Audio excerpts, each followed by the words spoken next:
ஓம் ஸ்ரீ குருபியோ நமக. ஓம் ஸ்ரீ மகாபெரியவா சரணம். மே 24 சனிக்கிழமை நாளைய தினம் சனி பிரதோஷம். இப்ப நம்ம சொல்லக்கூடிய இந்த இலை மீது ஒரே ஒரு தீபத்தை மறக்காம ஏத்துனீங்கன்னா ராஜ யோகம் உண்டாகும். போதும் என்றாலும் பணம் கிடைக்கும், இஷ்டத்துக்கு செல்வம் சேரும். அது என்ன இலை, அதை எப்படி பயன்படுத்தணும்னு பார்க்கறதுக்கு முன்னாடி நம்மளோட வீடியோஸை இப்பதான் நீங்க ஃபர்ஸ்ட் டைம் பாக்குறீங்கன்னா மறக்காம சப்ஸ்கிரைப் பண்ணிக்கோங்க. தொடர்ந்து இது மாதிரி அப்டேட் தெரிஞ்சுக்கிறதுக்கு பக்கத்துல நோட்டிபிகேஷன் பெல்லை கிளிக் பண்ணி ஆல் அப்படிங்கிற செலக்ட் பண்ணிக்கோங்க. இப்ப சனி பிரதோஷம் அன்னைக்கு என்ன இலையை பயன்படுத்தி என்ன தீபம் ஏத்தணும் அப்படிங்கிற பத்தி தெளிவா தெரிஞ்சுக்கலாம். பொதுவா பிரதோஷம் அப்படிங்கிறதே சிவபெருமானோட வழிபாட்டுக்கு ரொம்ப ரொம்ப முக்கியத்துவம் வாய்ந்த ஒரு நாள். அந்த ஒரு பிரதோஷம் சனிக்கிழமையில வந்திருக்குன்னா இது தவற விடக்கூடாத ஒரு நாள். ஒரே ஒரு சனி பிரதோஷத்தை நீங்க முறையா வழிபட்டுட்டீங்கன்னா ஒரு வருஷத்துல வரக்கூடிய எல்லா பிரதோஷங்களையும் முறையா வழிபட்ட பலனை பெற முடியும். ஒரு மாதத்துக்கு 2 பிரதோஷம், அப்ப வருஷத்துக்கு 24 பிரதோஷம் வரும். அந்த 24 பிரதோஷத்தையும் முறையா வழிபட்ட பலனை நீங்க ஒரே ஒரு சனி பிரதோஷத்தை முறையா வணங்கினது மூலயமா நீங்க பெற முடியும். ஒரு மாதமும் தேய்பிரை அப்புறம் வளர்பிறையில வரக்கூடிய திரியோதசி திதி தான் பிரதோஷம். அதைத்தான் பிரதோஷ வேலை அப்படின்னு சொல்லுவாங்க. அந்த வகையில மே 24 மாலை 4:22 ஆரம்பிக்கக்கூடிய திரியோதசி திதி மே 25 மதியம் 1:56 வரைக்கும் இருக்கு. பிரதோஷ வேலை அப்படிங்கிறது மாலை 4:30 மணிலிருந்து 6 மணி. இந்த நேரத்துல எல்லா விதமான தேவர்களும் முனிவர்களும் கடவுள்களும் சிவபெருமானை வணங்குறதுக்காக சிவாலயத்துக்கு வருவாங்க அப்படிங்கிறது ஒரு பெரிய ஐதீகம். அதனாலதான் பிரதோஷ வேலையில நாம சிவபெருமான் கோவிலுக்கு போயிட்டு நந்தி பகவானுக்கு நடக்கக்கூடிய அந்த அபிஷேக ஆராதனைகளை போய் பார்த்துட்டு சிவபெருமானை வணங்கிட்டு வரணும் அப்படிங்கிறது கட்டாயமான விஷயம் பார்க்கப்பட்டு வந்துட்டு இருக்கு. பிரதோஷம் நமக்கு வாழ்க்கையில எக்கச்சக்கமான தோஷங்கள் இருக்கலாம். தெரிஞ்சோ தெரியாமலோ பல தோஷங்கள் நம்மளை பத்திருக்கலாம். அப்படி இருக்கக்கூடிய எல்லா விதமான தோஷங்களையும் விரட்டி அடிக்கக்கூடிய அற்புதமான ஒரு நாள் தான் இந்த ஒரு பிரதோஷம். அதுலயும் சனிக்கிழமையில வந்திருக்கக்கூடிய பிரதோஷத்தை நாம ஏன் வணங்கணும்னா, குடும்பத்துல ஒரு 5-6 நபர்கள் இருக்கீங்கன்னா அந்த 5-6 நபர்கள்ல யாராவது ஒரு நபருக்காவது சனி தோஷத்தால பாதிப்புகள் ஏற்பட்டுக்கிட்டு இருக்கலாம். அந்த ஒரு நபருக்கு ஏற்படக்கூடிய பாதிப்பு ஒட்டுமொத்த குடும்பத்தையும் ஆட்டி படைக்கும். அதுதான் சனி பகவான கொடுக்கக்கூடிய அற்புதமான விஷயம். சனி கொடுக்க யார் தடுப்பார் அப்படிங்கிற மாதிரி ஒரு வார்த்தையே இருக்கு. சனி பகவான் மாதிரி கொடுக்கவும் முடியாது, கெடுக்கவும் முடியாதான். அப்பேற்பட்ட சனி பகவானுக்கு சனிக்கிழமையில பிரதோஷ வேலை வர்றது கூடுதல் விசேஷம். நீங்க இந்த நேரத்துல இந்த நாள்ல சிவபெருமான பிரதோஷ வேலையில வணங்குனீங்கன்னா சனி பகவானால ஏற்படக்கூடிய தாக்கங்கள் படிப்படியா குறையும். அந்த தோஷத்தால விழக்கூடிய அடி ஓங்கி விடாம தாங்கி விடும். மாலை 4:30 மணிலிருந்து 6 மணி இந்த நேரத்துல கோவிலுக்கு போங்க. கோவில்ல இந்த அபிஷேகத்துக்கு தேவையான பொருட்களை உங்க கையால வாங்கி கொடுங்க.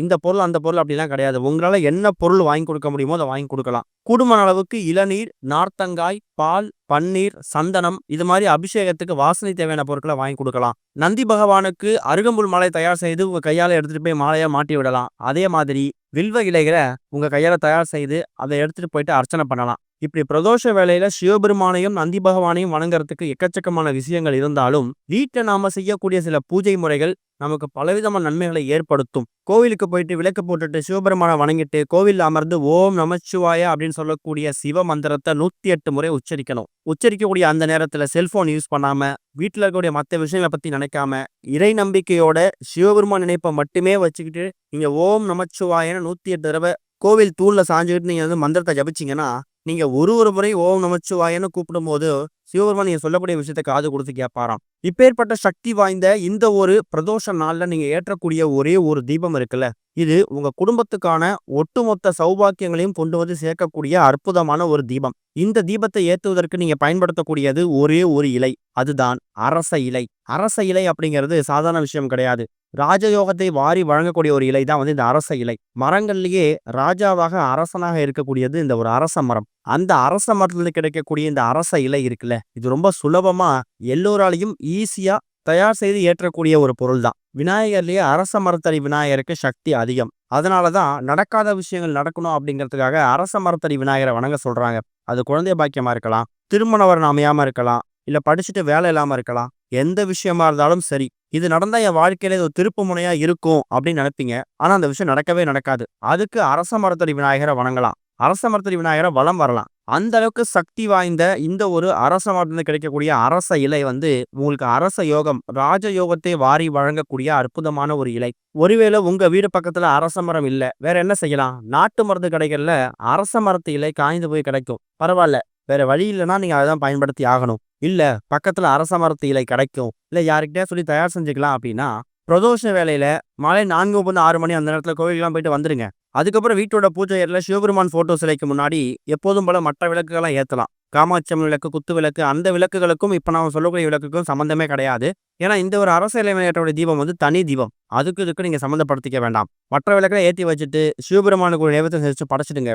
அதுக்கப்புறமா ஒரே ஒரு அரச இலைய கழுவி சுத்தப்படுத்தி, அதுக்கு மஞ்சள் குங்குமம் இல்லைன்னா சந்தன குங்குமம் பொட்டு வச்சுட்டு, அத சிவபெருமான் போட்டோ சிலைக்கு முன்னாடி வச்சுடுங்க. அதுக்கு நடுவுல ஒரே ஒரு மண் அகல் விளக்கு.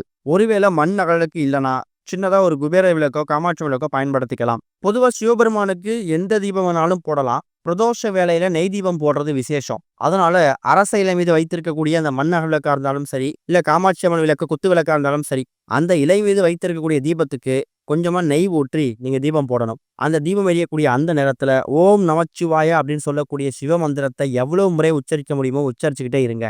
அந்த நேரத்துல என்ன வரன் வேண்டுமோ, குடும்பத்துல கூட எல்லா விதமான தோஷங்களும் நீங்கணும், சகல சௌபாகியங்கள் வந்து சேரணும், ராஜ யோகம் அமையணும், ராஜா மாதிரி வாழணும், கடன் இல்லாத, கஷ்டம் இல்லாத, நிம்மதியான வாழ்க்கையை வாழணும்னு சொல்லி சிவபெருமான மனசார வேண்டிக்கிட்டு அந்த தீபம் எரியக்கூடிய அந்த நேரம் வரைக்கும் உங்க பிரார்த்தனையை நீங்க தொடரலாம். அதுக்கப்புறம் உங்களோட அன்றாட வேலை பாருங்க.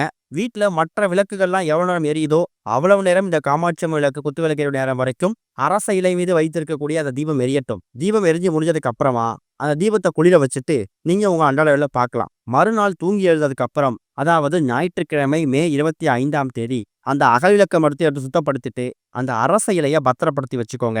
அரச இலையை எப்படி பத்திரப்படுத்தலாம்? ஏதாவது நோட்லயோ, டைரியிலயோ, இல்ல புத்தகங்கள்லயோ அந்த அரச இலையை பத்திரப்படுத்தி வச்சுக்கலாம். காய்ந்து போகும்போது மட்டும் அந்த பழைய இலையை தூக்கி தண்ணியில விட்டுருங்க.